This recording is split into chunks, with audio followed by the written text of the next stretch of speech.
हमारी संस्कृति, हमारे संस्कार सदा रहे हमारे साथ। भारत के महान ग्रंथों और काव्यों का संपूर्ण संकलन। सब्सक्राइब करें तिलक। प्रार्थना की खुशबू, साइकिल प्योर अगरबत्ती।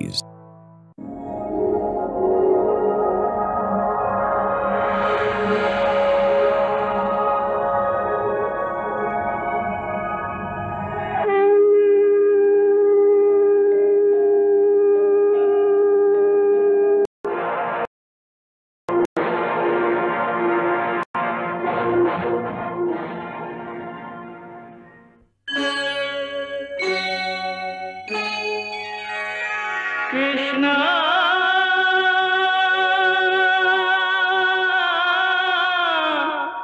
कृष्णा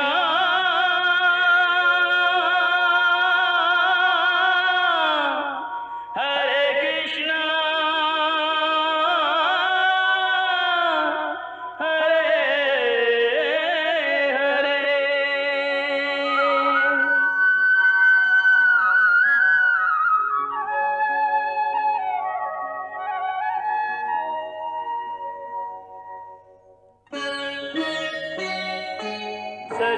सच्चिदानंद रूपाय विश्वोत्पत्त्यादि हेतवे तापत्रय विनाशाय श्री कृष्णाय वयं नमः।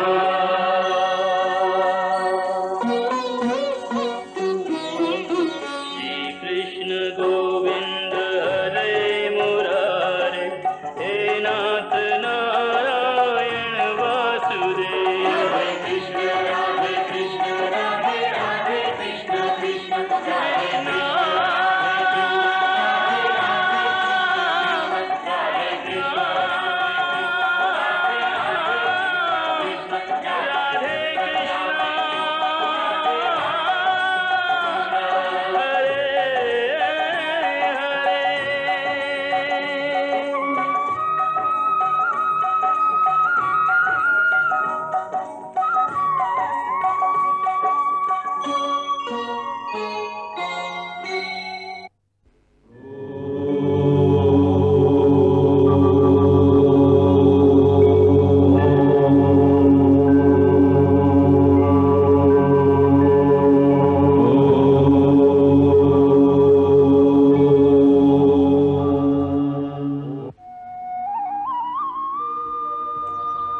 आज मैं तुम्हें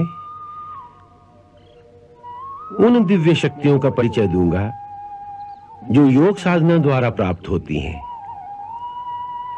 मनुष्य के शरीर में एक सूक्ष्म शरीर होता है। उसके अंदर शक्ति के 7 मुख्य केंद्र हैं।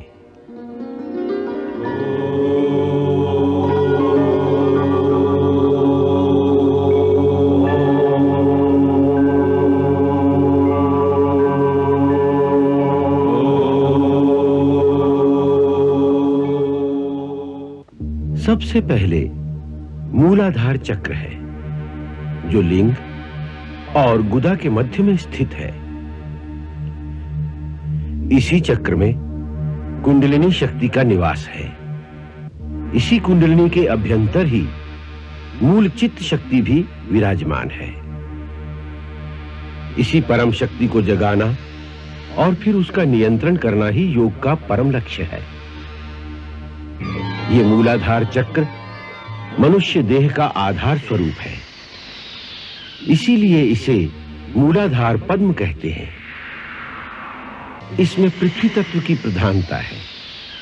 इस मूलाधार पद्म का ध्यान करने से गद्य पद्य की लेखन शक्ति, वाक शक्ति और आरोग्य आदि की प्राप्ति होती है।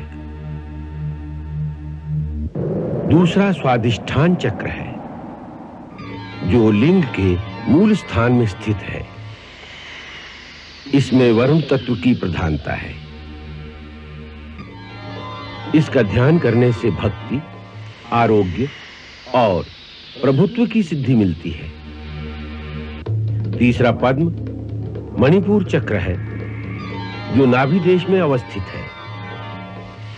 इसमें अग्नि तत्व की प्रधानता है। इसका ध्यान करने से आरोग्य, ऐश्वर्य एवं जगत के पालन और विनाश करने की शक्ति मिल सकती है। चौथा पद्म 12 पंखुड़ी वाला अनाहत चक्र है, जो हृदय मंडल में विद्यमान है। इसमें वायु तत्व की प्रधानता है। इसका ध्यान करने से अणिमादि सिद्धियों की प्राप्ति होती है। पांचवा विशुद्ध चक्र है, जो कंठ में विद्यमान है। इस पद्म की 16 पंखुड़ियां हैं और इसमें आकाश तत्व की प्रधानता है। इसका ध्यान करने से मनुष्य जरा और मृत्युपाश की पीड़ा से मुक्त हो सकता है। छठा आज्ञा चक्र है, जो दोनों भवों के बीच स्थित है। इस पद्म की केवल 2 ही पंखुड़ियां हैं। इन दोनों के बीच एक गोलाकार ओंकार स्वरूप ज्योति सदा जलती रहती है। इसके त्रिकोण मंडल में ब्रह्म, विष्णु और शिव का निवास है। इसी आज्ञा चक्र के ऊपर इड़ा, पिंगला और सुषुम्ना इन तीनों नाड़ियों के मिलने का भी स्थान है। वास्तव में यही त्रिवेणी तीर्थ है। इस स्थान पर वायु क्रिया का अंत हो जाता है और यहीं से ओंकार तत्व प्रारंभ होता है। दिव्यनाद का भी यही स्थान है। इस स्थान में साधक को जिस ज्योति के दर्शन होते हैं, वह वास्तव में उसकी अपनी जीवात्मा का ही प्रतिबिंब होता है। ध्यान द्वारा इस पद्म में दिव्य ज्योति के दर्शन पाने पर योग का परम फल प्राप्त होता है। वो योगी प्रकृति के बंधन से मुक्त हो जाता है।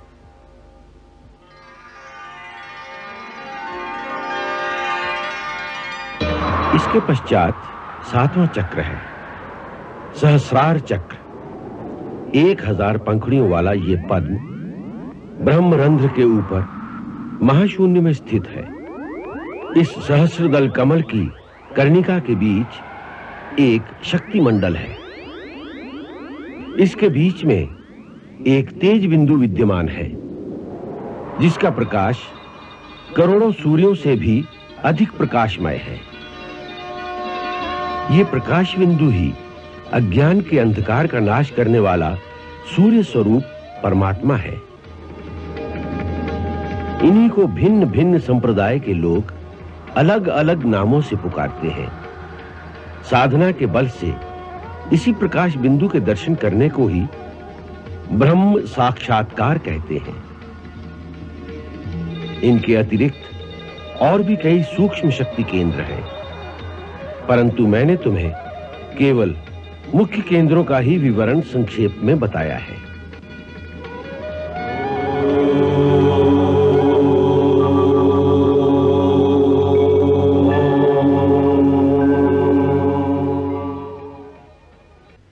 योग के द्वारा इन चक्रों को जागृत किया जाता है। इन शक्ति केंद्रों के जागृत होने से मनुष्य में ऐसी ऐसी शक्तियां जागृत हो जाती हैं कि जिनके द्वारा वो एक स्थान पर बैठा हुआ बहुत दूर की वस्तुओं को देख सकता है, बहुत दूर की आवाजों को सुन सकता है, बहुत दूर बैठे हुए किसी दूसरे योगी से साक्षात संपर्क कर सकता है। गुरुदेव, आपने कहा कि योगी किसी दूसरे स्थान पर जाकर दूसरे योगियों से साक्षात संपर्क कर सकता है।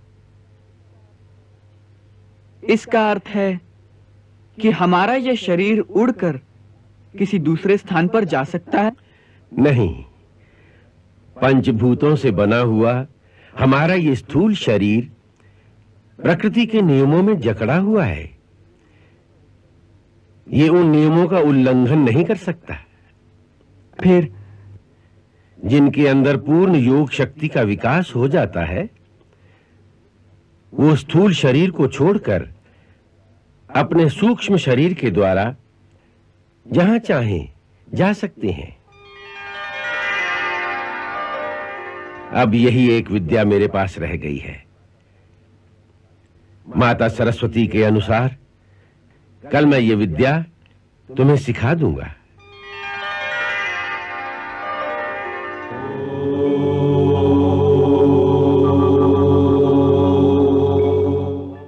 तो कल तुम सूक्ष्म शरीर के द्वारा किसी दूर देश की यात्रा करोगे?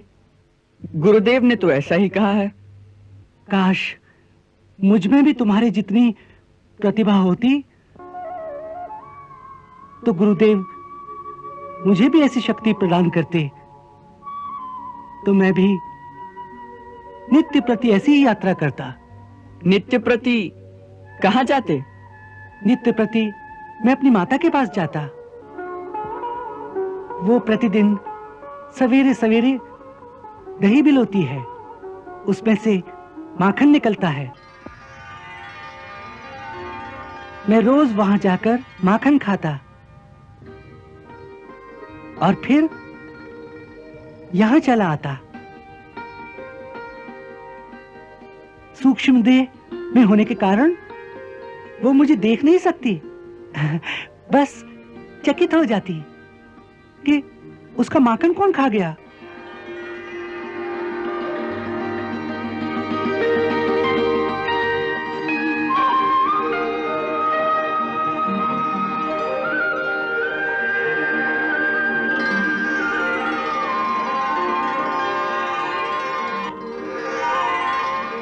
आहा, क्या सुंदर दृश्य है। माँ दही बिलो रही है और तुम चुपचाप उसके पास बैठे माखन मिश्री खा रहे हो। नहीं, मिश्री नहीं, हमारे पास इतना धन नहीं कि हम मिश्री खरीद सकें। हाँ, कभी कभी किसी यजमान के घर से थोड़ा सा गुड़ मिल जाता है, बस उसी से मुंह मीठा कर लेते हैं। अच्छी बात है। यदि हम उस यात्रा में तुम्हारे गांव के अंदर से गुजरे तो मैं तुम्हारी माँ का माखन उठा लाऊंगा। तब तो बड़ा आनंद आएगा। माँ कैसी चकित हो जाएगी। पर सावधानी से माखन उठाना, यदि माँ ने तुम्हें देख लिया तो लाठी से मारेगी। तुम चिंता ना करो मित्र, मुझे माखन चुराना अच्छी तरह आता है।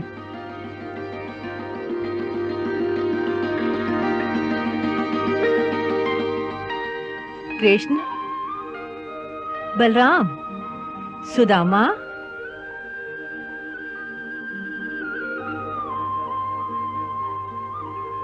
प्रणाम गुरु माता।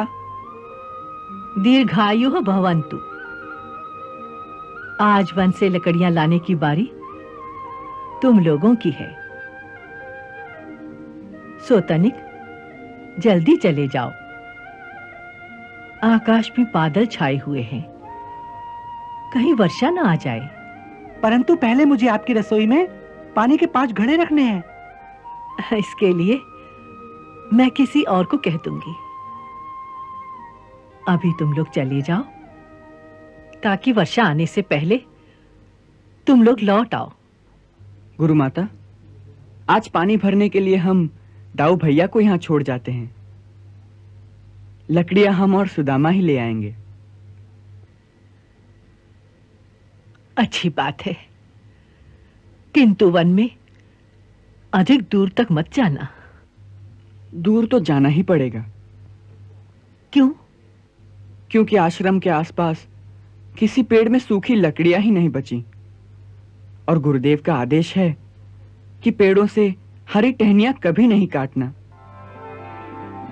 केवल सूखी टहनियां ही काटना, या फिर जो सूखकर स्वयं गिर गई हो उन्हें इकट्ठा करना।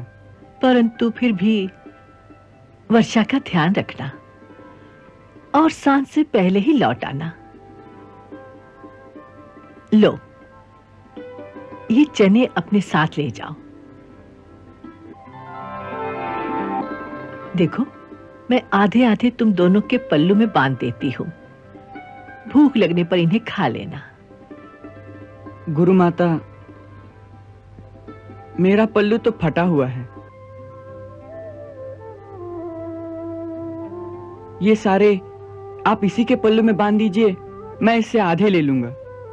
अच्छी बात है, अच्छी बात है। लो।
अरे अरे अरे अरे, तो क्या हुआ?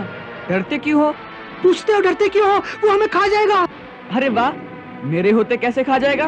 तुम कोई शेर बब्बर हो जो तुमसे डर जाएगा। ये भी ठीक है। फिर तो एक ही उपाय है बचने का। क्या? किसी पेड़ पर चढ़ जाते हैं।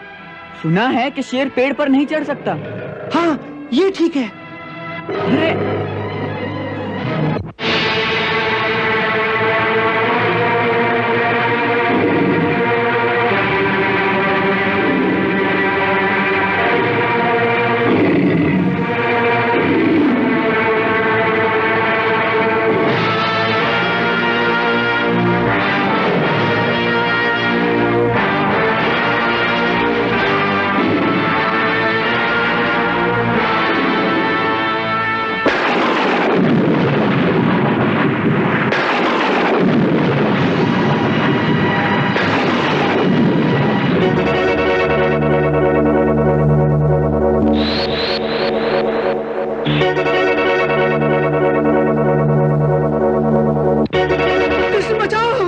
अब क्या हुआ? वो देखो, सामने डाली पर नाग बैठा है। तो क्या हुआ? उस बेचारे को भी तो बरखा से बचने का कोई स्थान चाहिए। इसे बेचारा कहते हो? ये विशाला नाग है। काट लिया तो प्राणों की छुट्टी। अरे वाह, कृष्ण के होते नाग तुम्हें कैसे काट सकता है?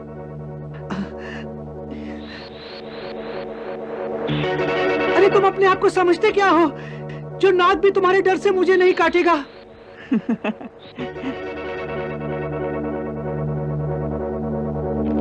अच्छा अच्छा, तुम घबराओ मत, मैं उसे हटा देता हूं। हे नाग देवता, मेरा मित्र तुम्हारे कारण भयभीत है, इसलिए तुम किसी दूसरे पेड़ पर चले जाओ।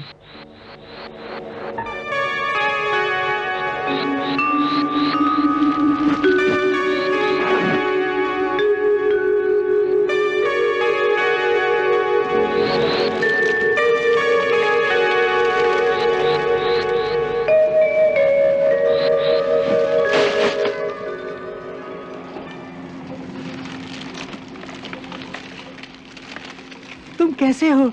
तुम्हें डर भी नहीं लगता? कैसे आराम से उसे पकड़ लिया, जैसे तुम्हें सांप पकड़ने का जादू आता हो। अरे मित्र, संसार में सबसे बड़ा जादू एक ही है, प्रेम। प्रेम के द्वारा समस्त प्राणियों को वश में किया जाता है। मेरे मन में उसके प्रति कोई द्वेष भाव नहीं था, केवल प्रेम था। सो प्रेम की भाषा को समझकर उसने मेरा कहना मान लिया। अब तुम निश्चिंत होकर बैठना।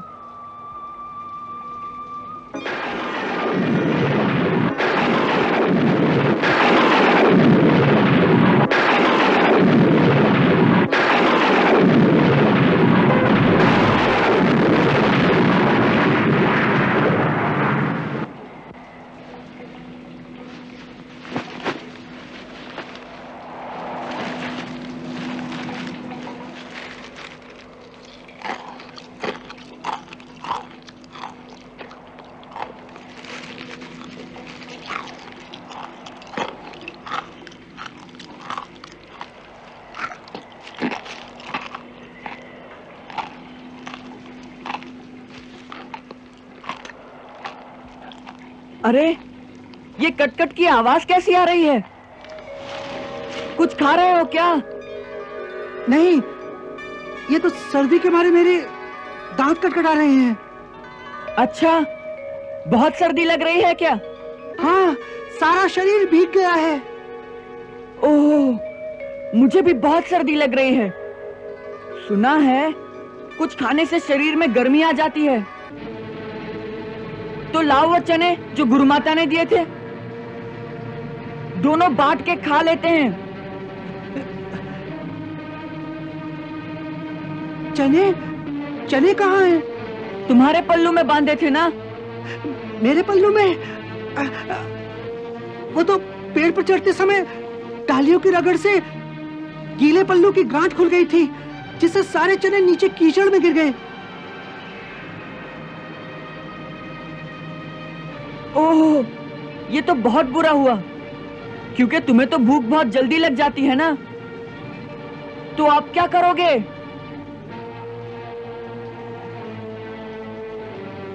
क्या करूंगा? आज तो ब्राह्मण भूखा ही रहेगा। अरे वाह, कृष्ण के होते उसका मित्र भूखा कैसे रह जाएगा? तो कृष्ण क्या कर लेगा? इस पेड़ पर तो कोई फल भी नहीं है।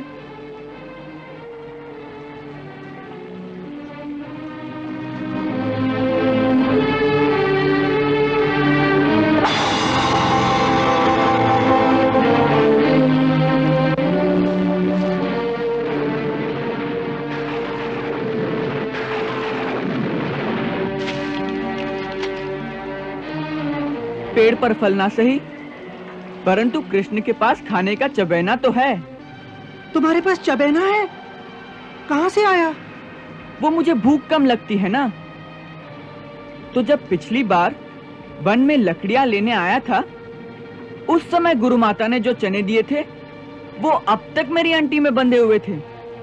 ये देखो, 2 मुट्ठी भर चने निकल आए।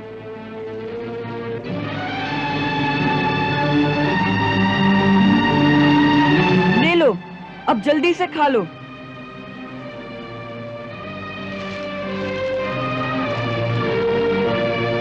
अरे ये क्या? ये दोनों मुट्ठी तुम्हारे लिए ही है। नहीं, ये मैं नहीं ले सकता। तुम क्या खाओगे? मैंने कहा ना, मुझे भूख नहीं लगती। ले लो, ये तुम्हारे लिए ही है। नहीं, नहीं, मैं नहीं ले सकता। देखो, मित्र की दी हुई वस्तु को ठुकराते नहीं। ले लो। नहीं नहीं, मैं नहीं ले सकता। मगर क्यों नहीं ले सकते? क्योंकि मैं इसका अधिकारी नहीं हूँ। मैं तुम्हारी मित्रता का भी अधिकारी नहीं हूँ। मैंने तुम्हें धोखा दिया है कृष्ण, मैंने तुम्हें धोखा दिया है। गुरु माता के दिए हुए सारे चने तुमसे झूठ बोलकर मैं अकेला ही खा गया हूँ। मैंने झूठ बोला है, मुझे क्षमा कर दो, मुझे क्षमा कर दो मित्र, मुझे क्षमा कर दो। अरे, जिसे मित्र कहते हो उससे क्षमा मांगकर उसकी मित्रता को लज्जित ना करो मित्र। क्षमा मांगने से मित्रता के रिश्ते को लाज लगती है।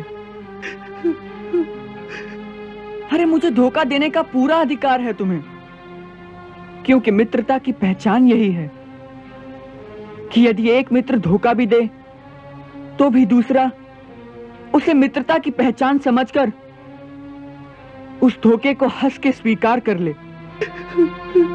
अरे, यदि दोनों एक दूसरे के लिए अच्छे अच्छे रहेंगे तो मित्रता की पहचान कब होगी? इसलिए फिर कभी क्षमा मांगकर इस रिश्ते को लज्जित ना करो मित्र। मित्र बने हो तो मित्र की अच्छाई बुराई सब भूल जाओ।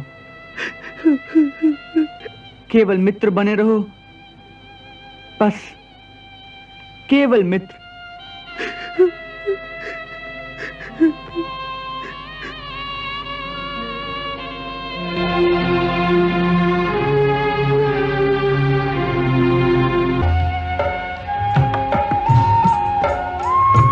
नारायण देवों के देवा, निष्ठा सहित करें गुरु सेवा। पूजा हेतु सुमन चुन लाए, हवन हेतु समीधा भी जुटाएं। प्यासे वृक्षों का सिंचन करते, गोपालन गोदोहन करते, गुरुवर के नित्य चरण दबाकर आशीष पाते।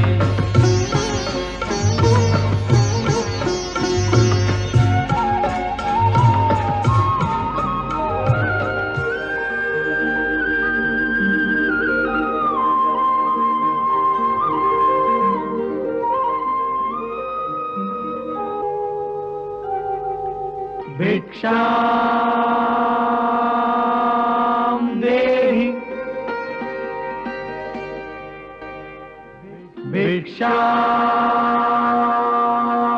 भिक्षाम देहि।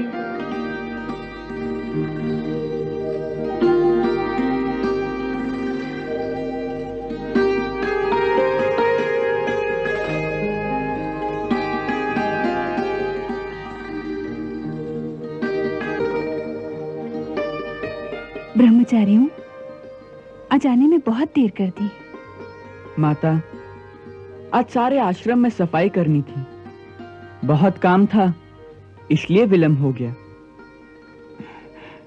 आपको प्रतीक्षा करनी पड़ी, उसके लिए क्षमा करें। अरे भैया, क्षमा कैसी? मैं तो इसलिए प्रतीक्षा कर रही थी कि रोज तुम रूखी सूखी रोटी लेकर जाते हो। आज घर में मालपुए बने थे तो मैंने सोचा कि तुम जल्दी आ जाओगे तो गरम गरम खाओगे। देखो, मैंने कपड़े से ढककर मालपुए गरम गरम रखे हैं तुम्हारे लिए। मालपुए? आज मालपुए बने हैं? हाँ, आज घर में पूर्णमासी की पूजा थी, प्रसाद के लिए मालपुए बनाए थे। लो, ये एक एक तुम तीनों के लिए।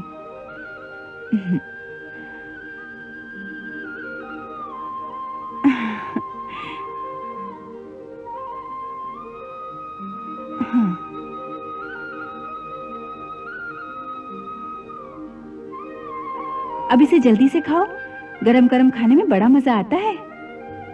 नहीं माता, हम यहाँ नहीं खा सकते। क्यों? आश्रम का यही नियम है कि सारी भिक्षा गुरु चरणों में अर्पित कर दी जाए। फिर वो उसमें से जितना दें वही हमें खाना चाहिए।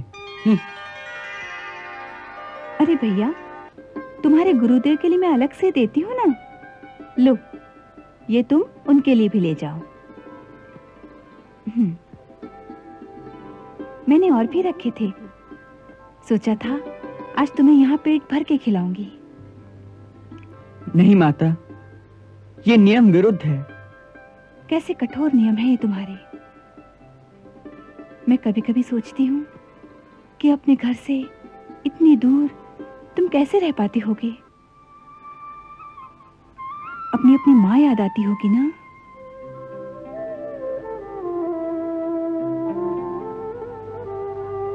विद्या ग्रहण करना एक तपस्या है माता, और तपस्या तो कठोर ही होती है। वैसे आप चिंता ना करें, हमारी गुरु माता हमारे खाने पीने का बहुत ध्यान रखती है। अच्छा, प्रणाम। जीते रहो बेटा।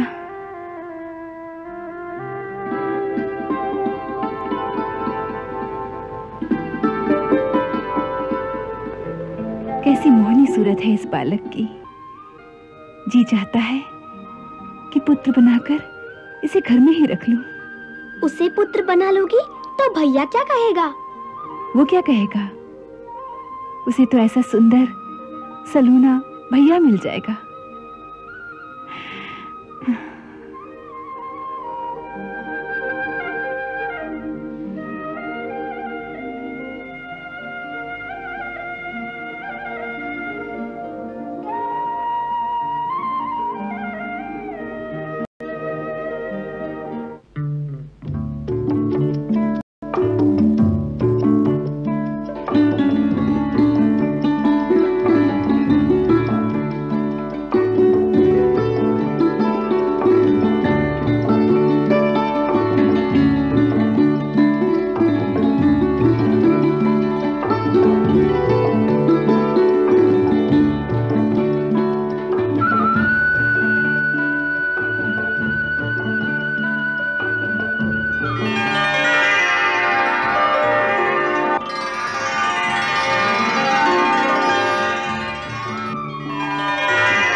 तुम समझते हो मैंने नहीं देखा तुम क्या खा रहे हो?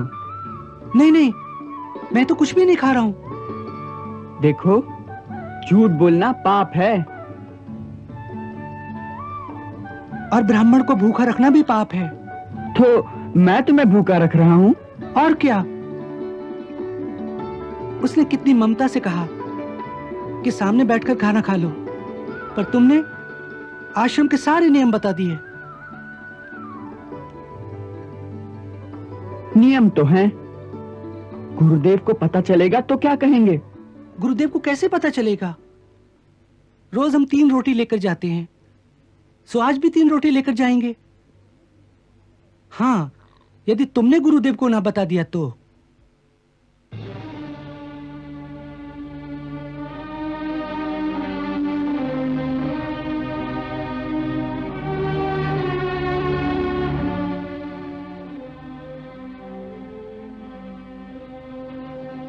देखो, मैं तुम्हारा मित्र हूं, और मित्रता का धर्म यह कहता है कि मित्र की कमजोरी पर पर्दा डालना चाहिए। तो तुम नहीं कहोगे? कदापि नहीं। तो मैं सारा पुआ खा लूं?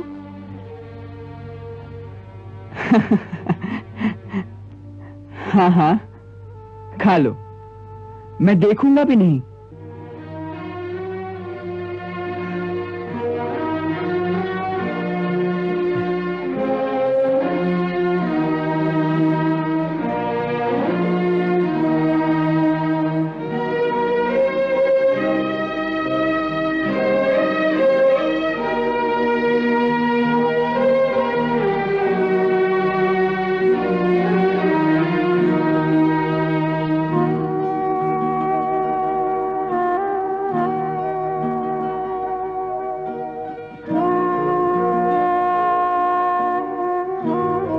ये लो, ये तुम्हारे हिस्से की भिक्षा हो गई, गुरु माता को दे देना।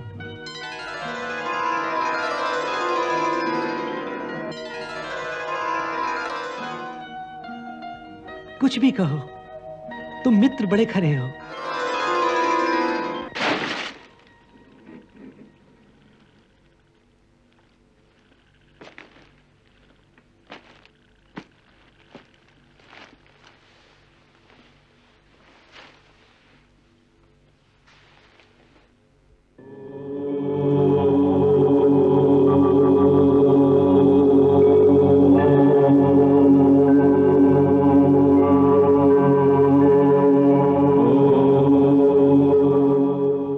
आज मैं तुम्हें सूक्ष्म शरीर से यात्रा करने की गुप्त विद्या सिखाऊंगा। इस गुप्त क्रिया में समन स्थूल शरीर को एक स्थान पर छोड़कर जाना होता है और फिर वापस आने पर हमारा सूक्ष्म शरीर फिर इसी स्थूल शरीर में प्रवेश कर जाता है। इसीलिए यह आवश्यक है कि यह स्थूल शरीर तब तक सुरक्षित रखा जाए, अन्यथा यदि कोई भूल से इसे मृतक समझकर इसका नाश कर दे तो बहुत बड़ा अनर्थ हो सकता है। इसीलिए इस कुटिया को चारों ओर से बंद कर दिया गया है। बाहर से इस कुटिया की सुरक्षा का उत्तरदायित्व गुरु माता पर है, जो इसकी रखवाली करेंगी। इस क्रिया को वही कर सकता है जिसके अंदर योग की सारी शक्तियां जागृत हो चुकी हों। ये शक्तियां बड़ी कठिन और लंबी साधना से जागृत होती हैं, परंतु यदि गुरु समर्थ हो और वो किसी सुपात्र को तत्काल ये सिद्धियां देना चाहे तो वो अपने तपोबल की शक्ति द्वारा शिष्य के अंदर शक्तिपात कर सकता है, जिससे शिष्य के अंदर योग की समस्त शक्तियां और सिद्धियां उसी क्षण जागृत हो जाती हैं। आज मैं वही करने जा रहा हूं, क्योंकि माता सरस्वती का यही आदेश है कि मैं अपने पास कुछ बाकी न रखूं, सब कुछ तुम्हें समर्पण कर दूं।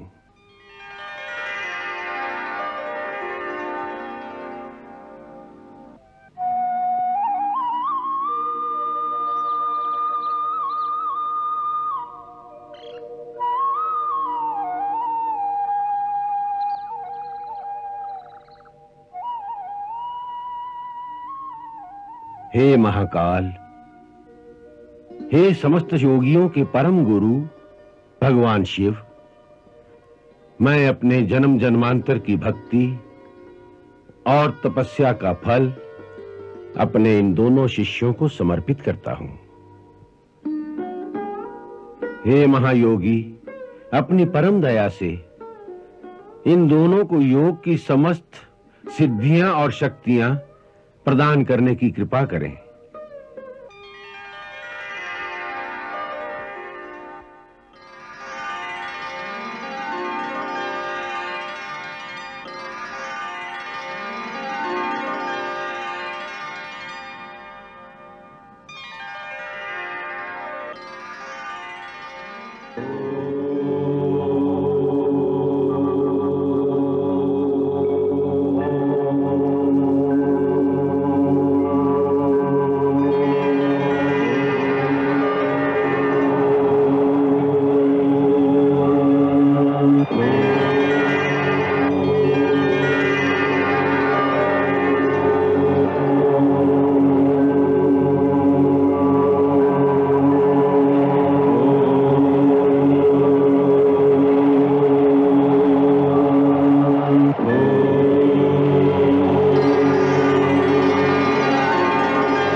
कहाँ जा रहे हैं?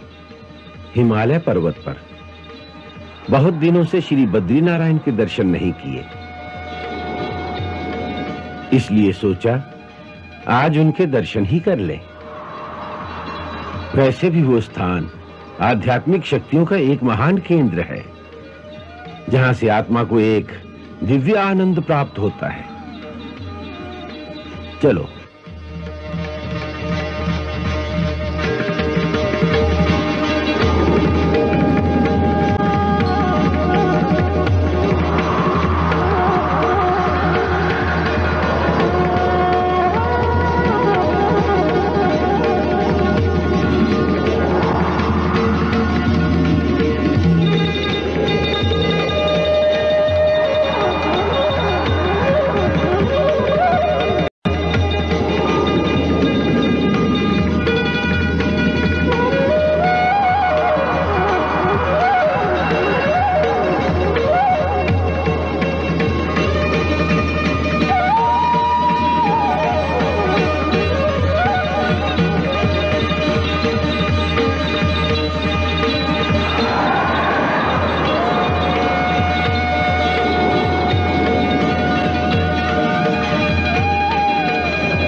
ये स्थान आध्यात्मिक शक्तियों का एक महान केंद्र है। इसीलिए बड़े बड़े सिद्ध योगी, महात्मा, देवता और भक्त इस परम पवित्र बद्री वन में निरंतर तपस्या करते रहते हैं। वो लोग दिव्य शरीर धारण करके यहां रहते हैं, इसलिए इस सूक्ष्म शरीर द्वारा भी उनके दर्शन नहीं हो सकते। उन सब महान आत्माओं को जो अध्ययन रूप में यहां विद्यमान हैं, उन सबको प्रणाम करो।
कृष्णा